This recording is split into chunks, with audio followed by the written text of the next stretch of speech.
So they're currently right near the photonic core. Um, so we're going to go ahead and roll an initiative. I'm not sure if that makes sense. I may just cheat. So this is where in the rule set the characters would roll initiative. I think I'm going to go in play order around the table for initiative. But normally, what you do at this point is you would roll initiative. Now the rules here say that there's white boxes and there's a tile that a map tile that it asks for that doesn't exist. So what I'm going to do is I'm going to place fire tiles near these chests that are already on the map. Let's see. Let's go ahead and just sort of randomly put in some fire.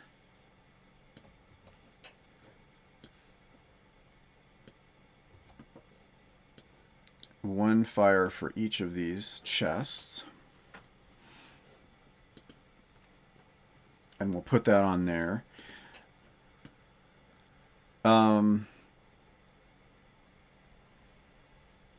So at this point, what the characters are going to need to do is they need to go through. The first thing you would do in a turn would be to recharge barrier, which is the ablative shields that regen at the beginning of each turn, except for unison characters who have to actively choose to regenerate them. The characters then can move and shift. So if we're going to be going through movement, let's just go ahead. Let's go through play order. We're gonna start with Tumble, and let's see what Tumble's got. Tumble has a move of 3. And I did put out. I just sort of made some notes for myself. I think what we're going to do is Tumble is going to... So we're going to put Tumble in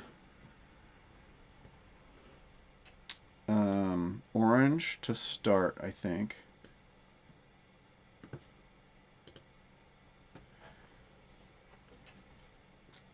And what I'm thinking of here is that I've got sort of this pattern worked out for Tumble. And I made a note for myself that I want to go into orange and do Aegis, which is a shielding thing, ability. And then the next thing is purple for second wind, which adds movement. And then red for a blaster.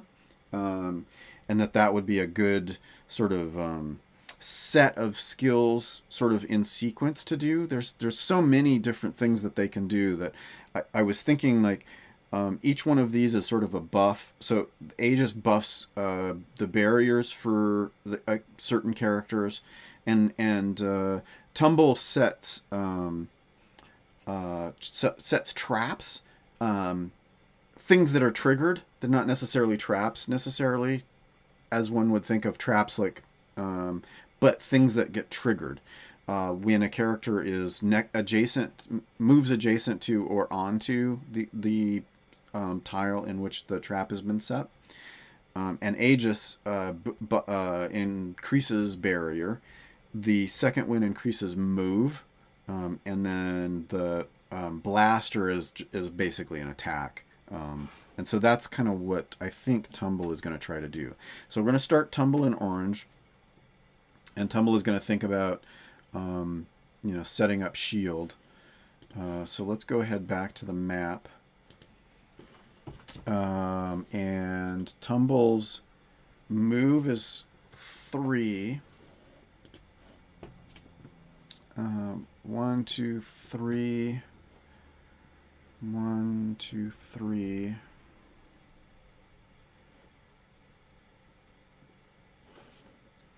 And I'm trying to think. Come on, cat. Come on. Come on. Come on. Shush. Stop.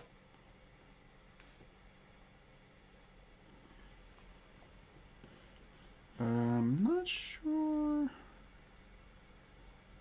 Mental, physical, personal, chromatics, technology, stealth, navigate, finesse.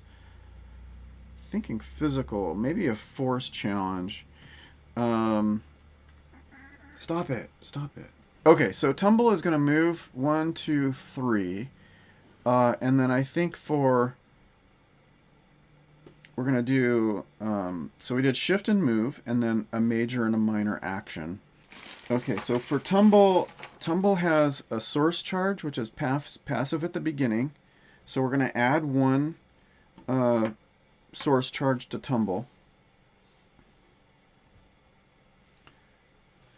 And the others are not... The other is a power shift. If a tumble is in purple, and then trap potency increases, but I don't have any traps set, so that's okay. So we'll skip those.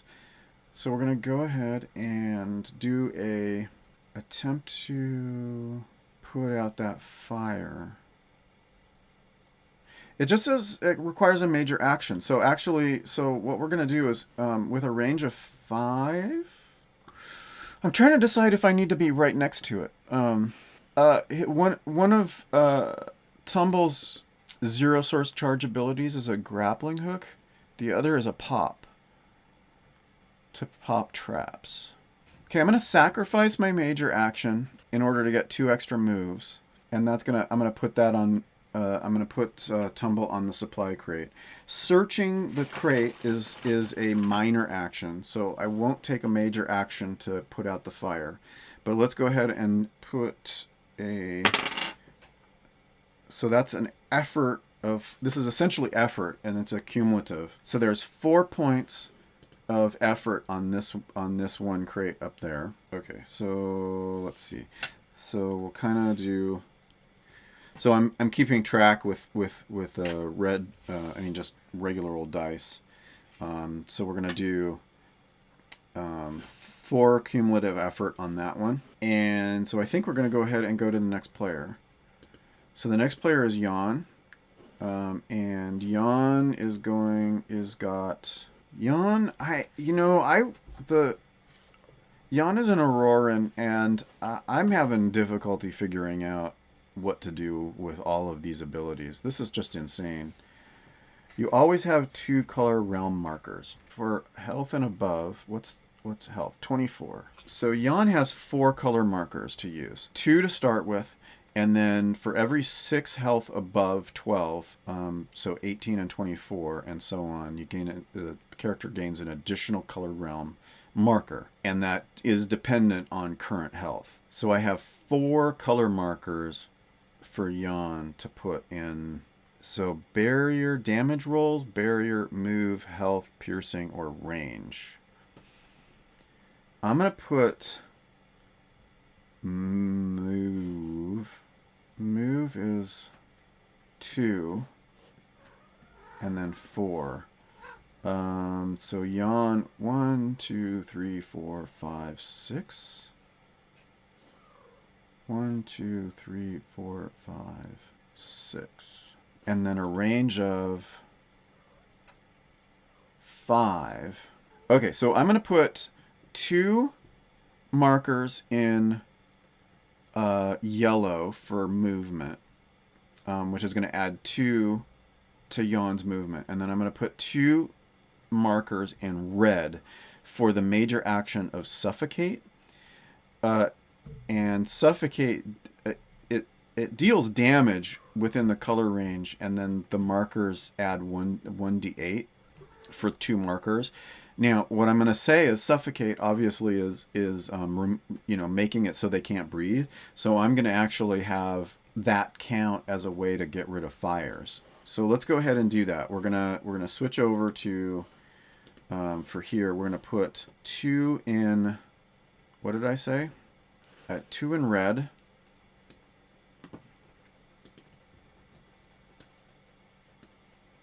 And 2 in yellow.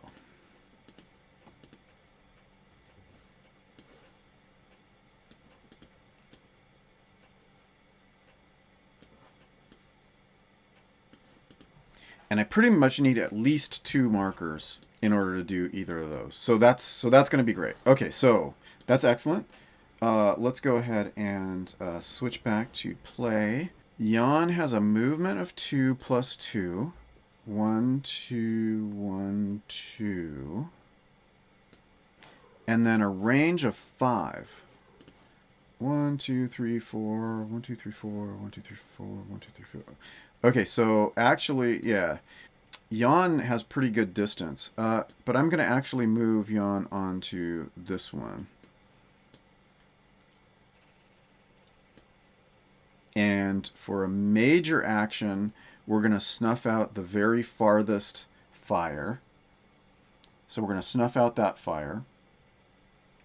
And then Jan is going to search this and a 6. So this one is searched. Oh, okay. Actually, what this means is that it's cumulative per player. So Jan has found their special item that they have in the cargo. Each character has actually a secret item, which I didn't really talk about, but he was interested. This character was very interested in timepieces.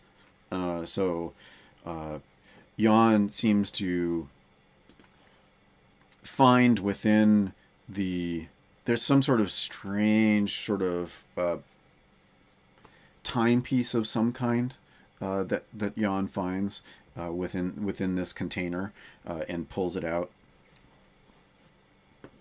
and has done basically everything that Jan can do. So now we're going to go ahead and go to the next player, Demosti. And Demosti has a move for range 2. And major actions: shield, mire, bandage, wield the source, strike with the source, and must be in yellow. Yeah, pretty much everything with Demosti wants to be in yellow. So what I've got is Demostis. Let's go ahead and go to the color wheel, and we're going to put Demosti into yellow. And Demosti pretty much is going to stay there. All of Demosti's abilities can trigger in yellow. So there's really no reason to switch out of that, it doesn't look like. And a move for... Okay, so Demosti's going to move here. And then is going to take a major action to snuff out this fire. It's not exactly clear if I can search adjacent. The thing in my mind is like with range, can I search at range, or is it? I think it's just powers. So I'm gonna say you have to be on the tile. It doesn't actually say in the rule set, but I'm gonna say for the purposes of this that you have to actually be in the tile to search. So we're gonna have to wait. Demosti's gonna have to wait until next turn in order to search and get on one of these things in order to search. So I think that we're going to... That was all major action. So I'd have to do a minor action. Yeah, so Demosti I think is done. Doesn't appear to be any minor actions to do. So we'll go ahead and we'll switch over to Hish. So Hish has a move 7 range 2. So Hish 1, 2, 3, 4, 5, 6. So yeah, I'm going to go ahead and have... Hish is going to move to here. And is going to take the major action to put out this fire. And then is going to do search. And so we're looking for effort of 6 total. And Demosti rolled a 6. So Demosti finds within this... must have somehow recognized that this was the container. Maybe the number on it is the number that Demosti remembered. Hish remembered. it's a data pad. It appears to be some sort of data pad. Hey, Jim, what are you doing? Come on, come on. You're on my play field. Come here. Sit on my lap. No. Sit on my lap. Sit on my lap. There you go. There you go. There you go. There you go. Hi, Jim. Yeah, be comfy. Chin. Okay. Go ahead. Bye. So Hish finds a data pad of some kind and grabs that really quickly.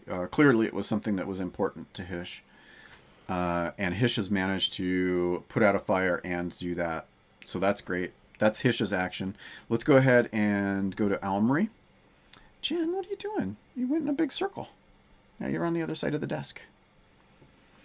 And so Almery. Oh, shoot. I didn't... I got Demosty, but I didn't do Hish into a color.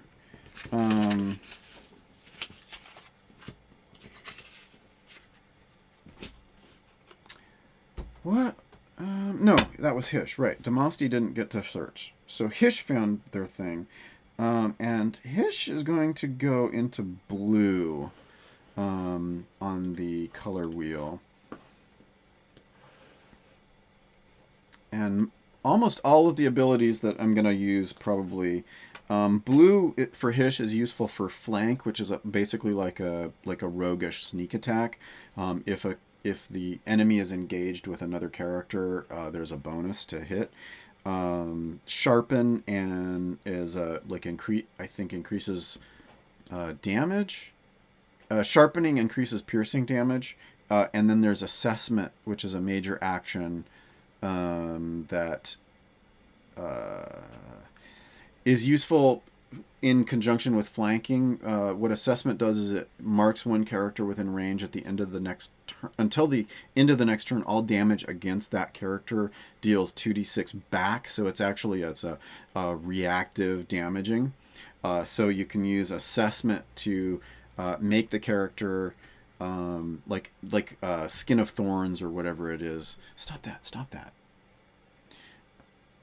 Leave the mic alone. Come on, Jen. Come over here. Hi. Yeah. Come here and say hi. Hey, do you want to be in my lap? Come on. Yeah, now you want to be in my lap. You're not going to stay there very long, are you? Jen is silly. There. Yep, Jen goes. Okay, whatever. So I was trying to explain. Sharpen increases piercing damage. Flank allows for additional damage, like a sneak attack against a character if they're against an enemy if they're engaged with another character within range. And then assessment adds to a character blowback damage for anything that they're attacked. So the three of those together seem like a really good thing, and all three of those are blue. So we're going to stay in blue. Hish also has sickle. And so it can do slashing damage to like a ton of characters. So it's almost like an area of effect, but it's a melee weapon. So we're gonna go ahead with that for Hish. Okay, so back to the play surface, and now we've gone to Elmry. Elmry has moved 5 and range 3. Yeah, most of this is color related within range and doesn't really...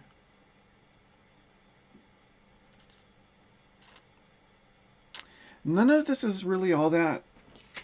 When I looked at the character, I put a question mark on there for what actions I was going to have Almery take, and really none of those speak to me that much. It helps Almery can help other characters shift colors and stuff like that, but I'm really not going to probably do a lot of shifting that needs additional help. you know, there are characters that if I shift them into purple or whatever, they get an extra move or something like that. So, you know, Omri might be able to like, you know, push a character into purple and then out of purple and into purple and stuff to sort of charge them up, if you will. But none of that really seems all that exciting. So I'm just going to go ahead and maybe move Omri 5 spots. 1, 2, 3, 4, 5. We're going to move Omri here. And so Omri is going to go ahead and take the major action to put out that fire, and then is going to do a search on that container. And got 4.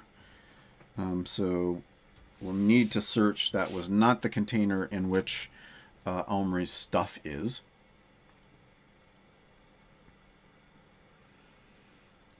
And I think that's it for Omri.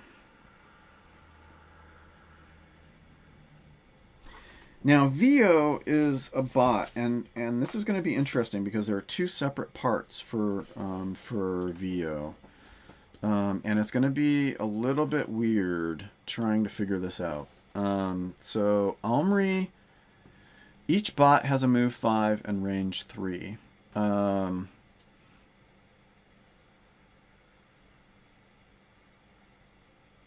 they are going to have to decide what to do. I think we're going to have to do mobilization. Well, okay, hold on.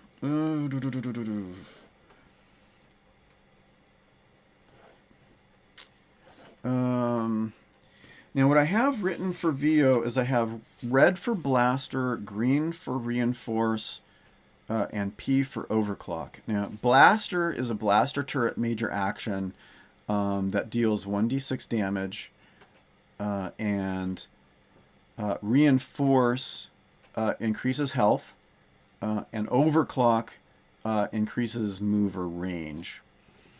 And I have to pick which collective command we're going to do. Move and color shift. So I think we're going to color shift both bots into purple. So we're going to, the collective command for the bot is mobilization. And for mobilization, we're going to put bot 1 and 2 in purple. So that's bot 1, and then we're going to put bot 2 in purple. And it's going to be important to keep track of which bot is in which, because they can be indifferent. So one can be, you know, set up as a blaster, and one can be doing reinforce to heal. But so that's what we're going to do for now. And what that means is that for overclock, we've got increase move or range goes for, increases from 1 to a 1d4. So overclock color shifts any number of the controlled bots into far color realm, respective per bot. Increase all controlled bots move or range, same stat for all, by 1 color per shifted bot. By one per shifted bot. So the range, the move was 5. I think I'm gonna do. So we're gonna do a 1d4. And it's 4. That's awesome. So we're going to increase move by 4. That means a total of 9. So let's go back to the play surface. And so this is one. We're going to put 1. And this is going to move. And we got 2. So that's the second bot. So we got to move 9. 1, 2, 3, 4, 5, 6, 7 to there. And then 1, 2, 3, 4, 5, 6, 7, 8 to there.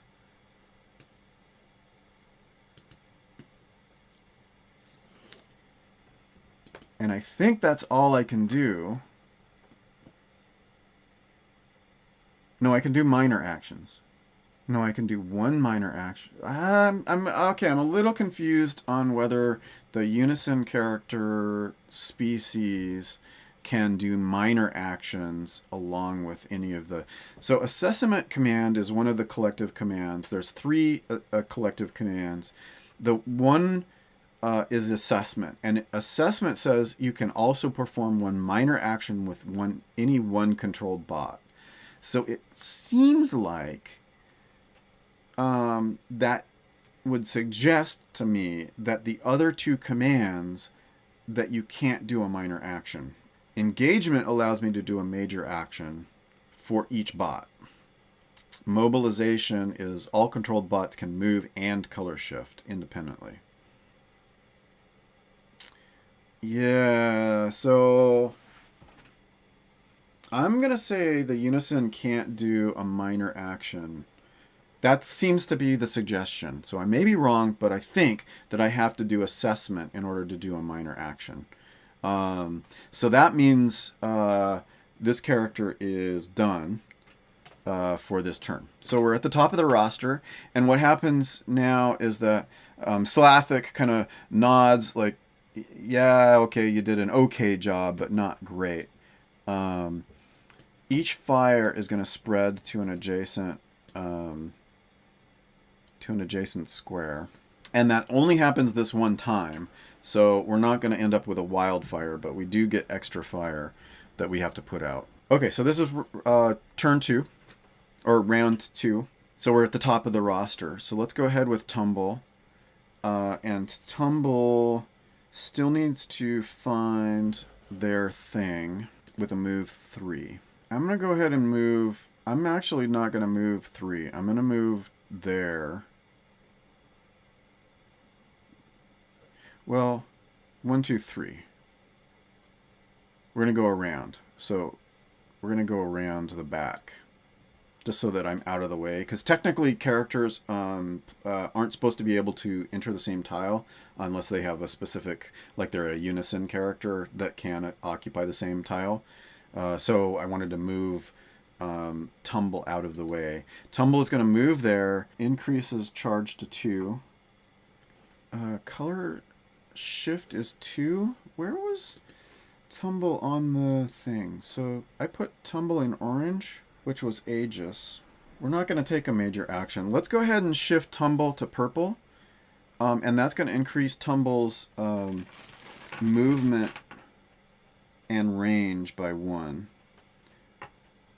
So we'll try and remember that's happened. And then Tumble is going to take a minor action, no, a major action to put out one of the fires. And I think that's going to be it. We'll go to Yawn. Yawn had Suffocate, right? Yeah. Okay, so Yawn is fine with that. Yawn. Yawn needs to move. Move 2. But Yawn has their stuff, so they don't need to worry. I was just trying to figure out if I needed to move Yawn onto one of the canisters, but no, Yawn is fine.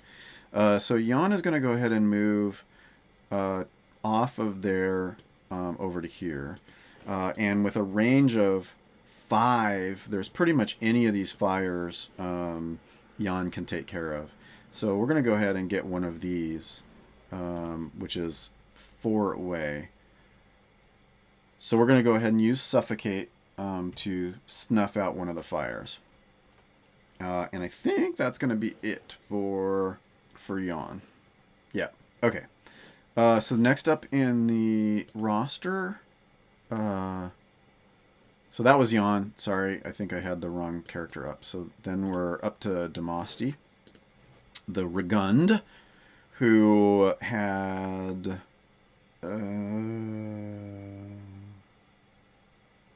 yeah, Demasti was not able to... Why the hell was Demasti not able to search? What happened? Because Demasti was on a thing, right? No, Demasti didn't. Demasti moved right next to it. That's what happened. So Demasti is going to move on here. Demasti it's still in yellow, which is good. and is going to do a minor action to search. Only got a 1, so we're going to have to keep searching.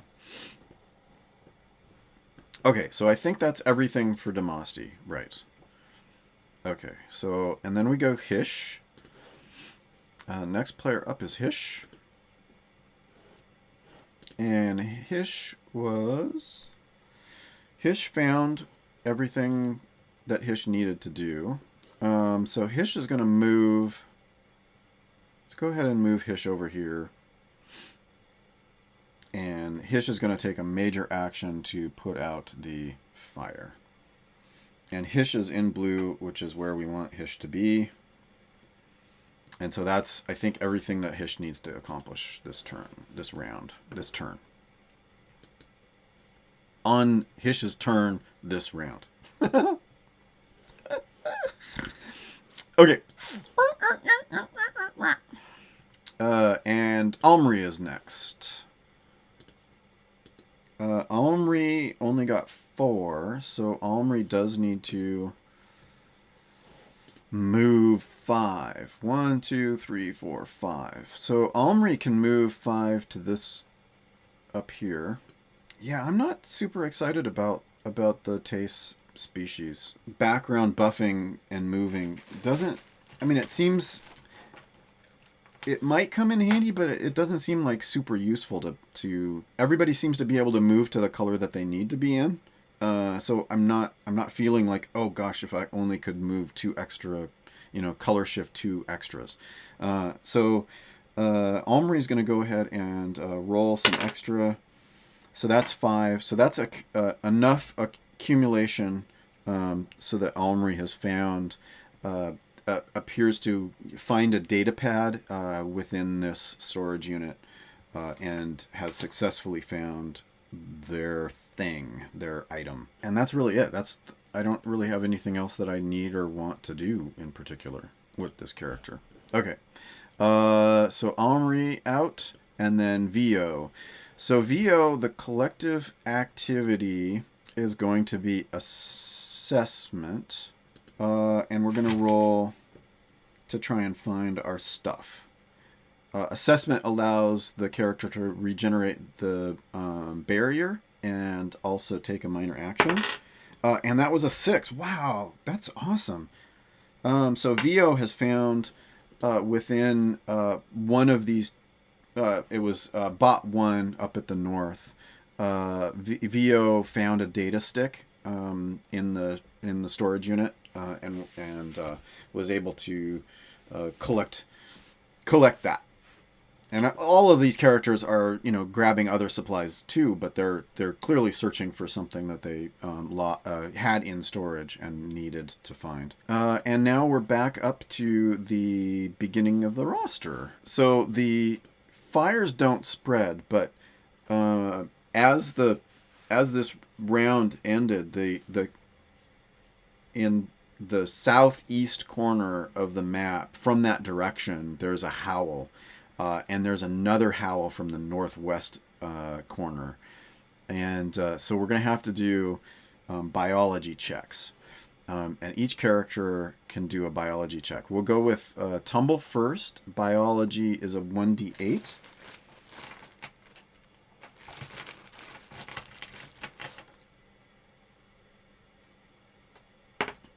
So that's 7. This is clearly...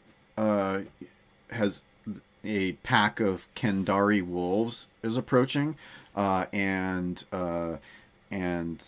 Tumble knows that they will try to pin prey, so it's important to focus attacks on wolves that are pinning players. And who's next? We need to try and get an 8. Biology 1d4, that won't do it. Biology 1d6, that won't do it. 1d6, that won't do it. 1d4, and not. Okay, so that was the best we can do. The Ragund, whatever his name was, I forgot. Slathic looks out past the edge of the crash site. Kendari, they can smell the dead. Hurry up with those survivors and grab anything that looks like a weapon. And so what we got is we have end of each player's turn at the southeast corner. So the southeast corner, a wolf appears on the edge of the map.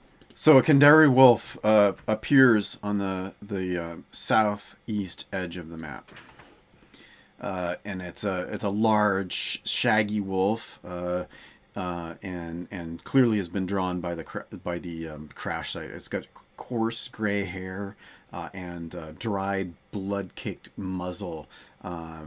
It's immediately recognizable as a Kandari wolf. It sniffs the air and snarls at all the survivors moving about, and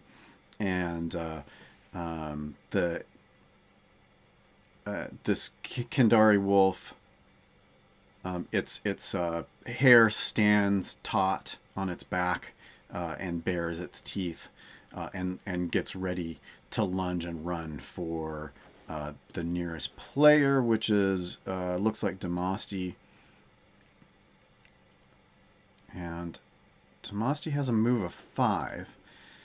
So 1, 2, 3, 4, 5. Wow, that actually was enough to get there. And the Kandari wolf is in yellow and doesn't shift. So, okay, so what the Kandari, the strategy that the Kandari, they're going to tackle the nearest player, disabling them and dealing 1d6 damage. The disabled players may not move. As a minor action, players may attempt to push the Kandari off. Second major action is if a Kandari begins its turn on top of a disabled player, but they're not supposed to occupy the same square. That seems weird. Okay, so anyhow, so this wolf is going to attack Demasti and do 1d6 damage. Oh wait, let's do red. 1d6 damage to Demasti, and that's 4. Let's just double check. Demasti health is 36. So actually, yeah, Demasti's got lots of health. So that's fine. But Demasti is disabled for right now. And so we'll have to deal with that. Okay, so the top of the roster is going to be Tumble. And let's remind ourselves what Tumble is at. Tumble has Aegis, Second Wind, and Blast as a range of 5. 1, 2, 3, 4, 5. Can actually hit. So what's color shift of 2? I would need to go into red. Okay, so we're going to color shift into red with Tumble. And that's going to allow Tumble to do extra damage with Blast. At a range of 5, that's within range. Oh, and increased a charge as a passive ability. And I guess one of the questions is whether, because there's a zero source charge ability, you can pop a trap. So I have to set a trap and then it has to trigger. So I can't do both at the same time, but I can set a trap. Okay, so Tumble is going to set a red trap on the play surface at where this wolf is. And that's going to be a blast trap. And so that is Tumble's main action, major action. And I think that's everything that Tumble can do. Right? Yes, that is going to be everything. Okay, so Tumble's turn is over. Now, what happens next is that another Kandari wolf shows up, and it's going to show up at the northwest corner.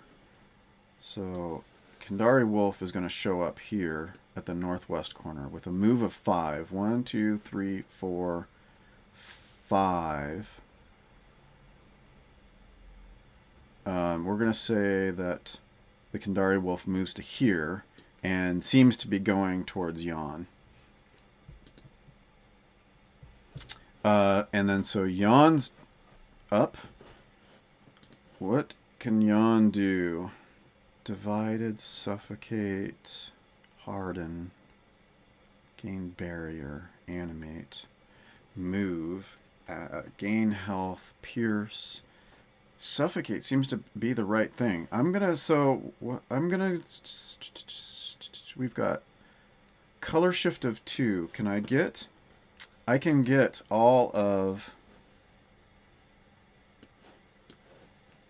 Jan, all 4 of Jan's marker into red, and then use major action. All 4 markers is a 2d8 against that Kandari wolf. So let's go ahead and roll a 2d8.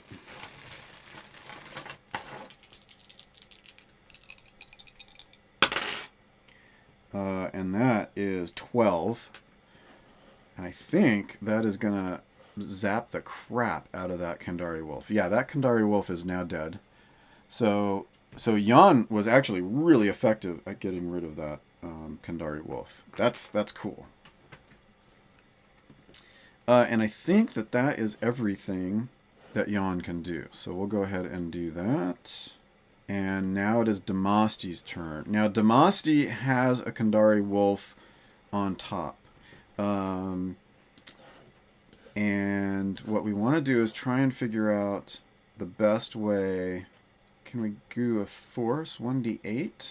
Force, confuse, and biology. Yeah, so force 1d8 is the best stat for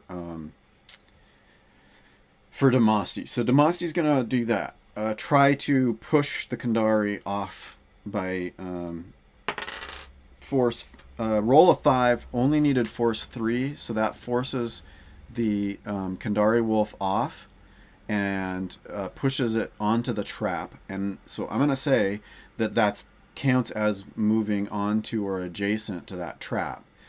Let's remind ourselves really quickly what Tumble's trap blast is. 2d8 damage to this Kandari wolf. And that is 8 points of damage.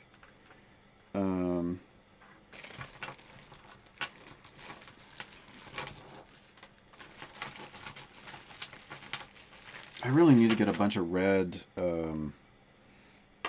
D10s for this.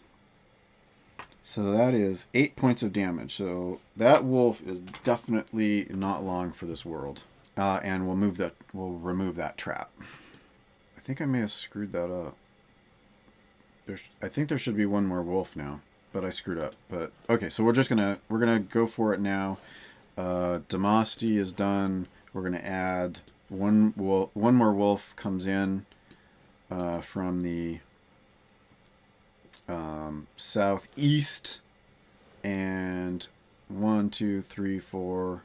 1, 2, 3, 4, 5. Well, they're pack animals, so I'm gonna have this pack animal move up here and then attempt to attack Damasti for 1d6.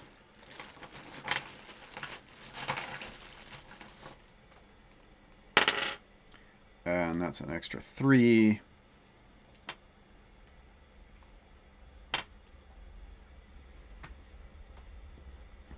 And Damasti now has another wolf on top of it, pinning it down.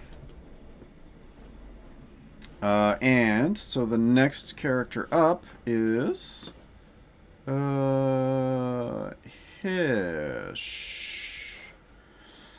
What do we got with Hish? What's Hish doing? So Hish has a range of 2, but a move of 7.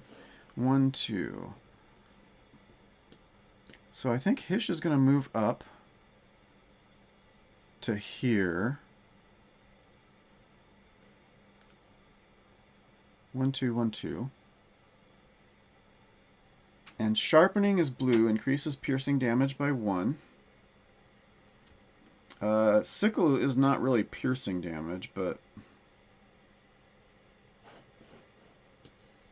When you are in blue and an ally is adjacent to a character you're targeting for a damage roll an additional damage roll of 1d8 piercing damage.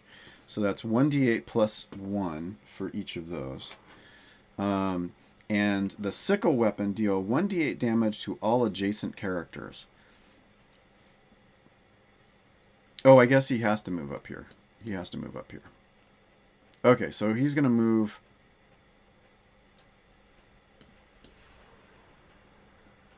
See, I'm confused by the thing where the Kandari wolf is supposed to be on top of another player.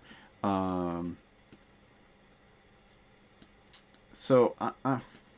Okay, so we're going to move him here. So we're going to do...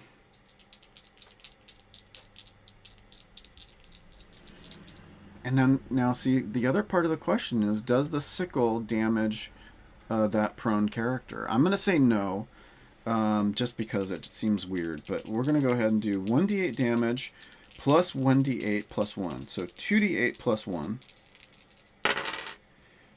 is 12, is 13. So that's 13 damage to the adjacent characters. That is going to wipe out both the fully healthed wolf and the wounded health. The wounded wolf. The wounded health. The wolf with wounded health. The health with wounded wolf. Okay. And so I think that works pretty well. Because sharpening and flank are passive.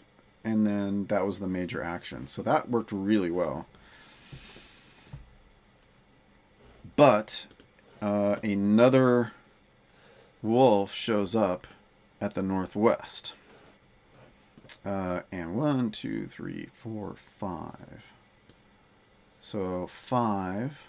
We're going to heading towards Tumble. And then the next character is Omri. And Omri, yeah, I'm not super excited about this. Still not super excited about that. Omri does have Confuse. A move of 5, a range of 3. Range of 3, so we can confuse. Okay, I need to look in the rule book for confuse. Distort or a truth or set of data. Oh, okay, so that's actually not what I thought that was going to be.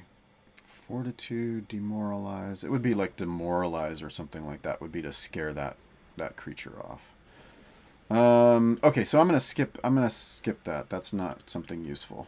So I think Omri is just gonna move over here, and put out that fire. No, wait. Did Omri have? Yeah, Omri has their stuff. No, because that doesn't make sense. Because that's actually closing off that area. So let's have Omri move. Omri has a move of 7, right? No, 5.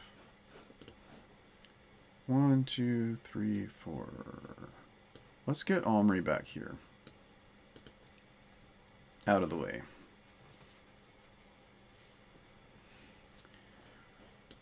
Yeah, so far, Omri, the Taste, has just been an extra pair of hands. The moving of the colors doesn't seem... It doesn't excite me. It doesn't really give me like, oh, wow, that's awesome. I can do that kind of reaction to it. So maybe I'm missing something on exactly how cool that is. But so Omri has finished. VO needs to decide what to do next. So let's see. What's VO got? Reinforce assets.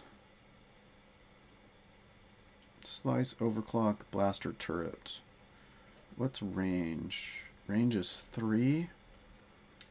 Move 5. Move and color shift. So where are we at in purple? That was for overclock. So the collective command is going to be mobilization. We're going to move VO. We're actually going to move both of VO's bots into either red or green. Increase health. each controlled bot or blaster. Yeah, I think we're gonna move to red. So we're getting ready to be blasters.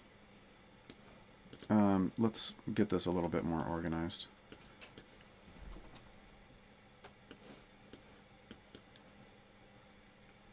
So we got a lot of people in red. So we're getting VO ready to be a blaster, but that was mobilize, and so now VO is going to have movement to get us to a move of 5. 1, 2, 3, 4.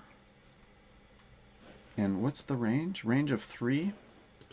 Okay, so VO is going to get in range of everybody.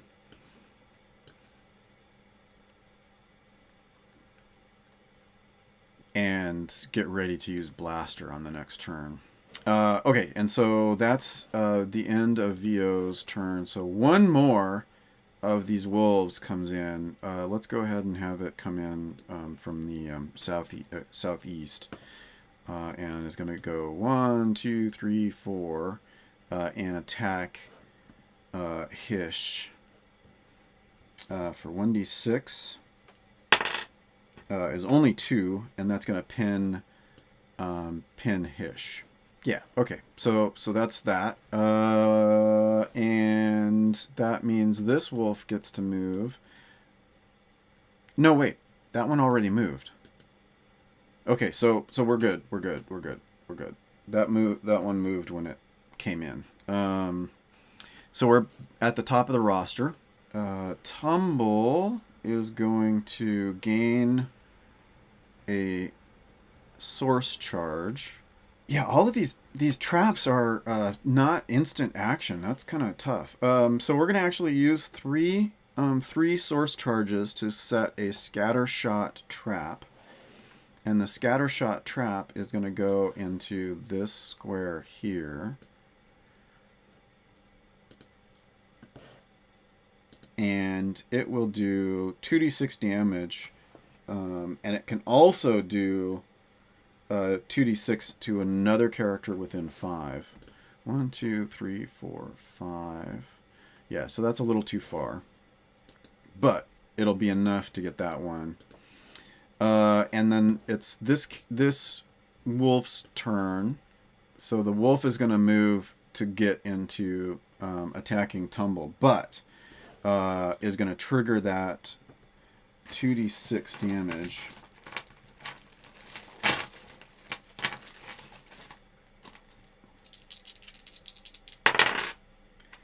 And that's 7 points of damage on that wolf. And it has to be a different creature. Okay. So that trap worked. And the is going to do 1d6 to Tumble. And that's 4 damage. I don't remember what this is. Oh, that was the movement. I'm not in purple, so no longer have that. Okay, and so Tumble is pinned. So the next character up is Jan. Oh, oops, Jan. Jan is going to do whatever it was that Jan does so well.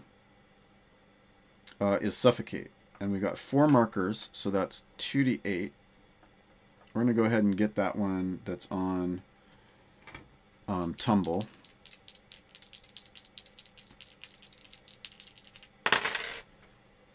And that's 10. That's enough to destroy that. Well, I probably should have done the one that was not wounded, but oh well. Okay, so this wolf is dead. Is suffocated. And let's just go ahead and say that the suffocation got this fire. Sucked the air out of that adjacent. Maybe the scatter shot did too. The scatter shot blew it out of the way. And the next character up is Demosty. It's not that wolf, is it? I think the wolf goes after Hish. I don't actually know when that wolf shows up. Probably after VO. That's at, yeah, it's at the end, so it's the last to act. So Demosty can go, and Demosty, what did I do with Demosty? Demosty is hasn't been able to do anything yet. So let's go ahead and we've got a range of 2, so that wolf is within. We're gonna strike with source.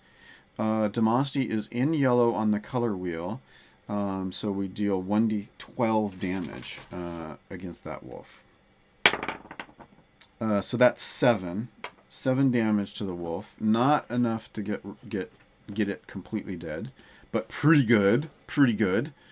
And let's see, Hish can go. Hish force 1d4 is not looking like.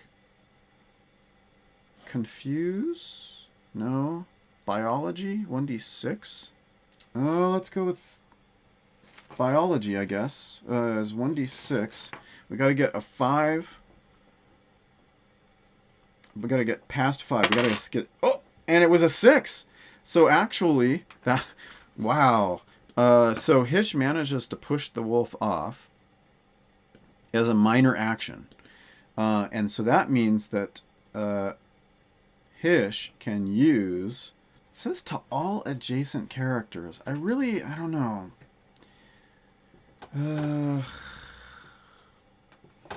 I don't know if that means like in the full circle around Hish.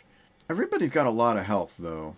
Yeah, let's just do it. We're gonna do the sickle, and an extra d8. So that's 1d8 of sickle damage. Plus 1d8 piercing damage plus 1. So 2d8 plus 1 is plenty to decimate that wolf. And so that is actually the end of that encounter. What's going to happen next is that now that the character Slathic is going to go, is cheering them on for getting the wolves. And great, now that you get the wolves, grab the stuff, heal each other up, grab all your stuff. The characters are going to go ahead and finish searching. Demosty still needs to find... Demosty and Tumble both still need to find their thing. So they're going to finish finding their the thing that they want, as well as collecting all of the supplies. And then the characters are going to heal up. Like Hish is going to use... healing in order to heal 1d8 plus 1 to each the characters that got wounded, Demosty and Hish, and so that is going to be the end of the first chapter. And so now we'll go ahead and as we've collected all the supplies, they're going to move back to the ship and move into the next chapter.